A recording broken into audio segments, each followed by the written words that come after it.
এতদিন পুরা শরীরের মধ্যে পোকা, জিব্বা ভালো ছিল, তোমার নাম ডাকতাম আর জিব্বা দিয়া জিকির করতাম, ক্ষুধা নিবারণ হয়ে যাইত। এখন আমি জিব্বা দিয়া কেমনে তোমারে ডাকবো?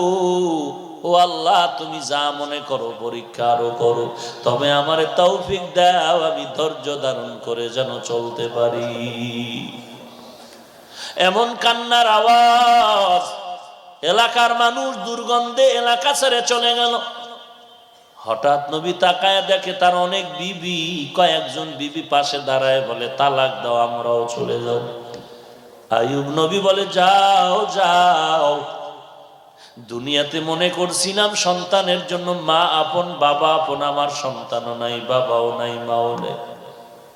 একটা উপযুক্ত পুরুষের জন্য শেষ সীমানা ঠিকানা হলো তার স্ত্রী আপন। আজকে তোমরাও আমার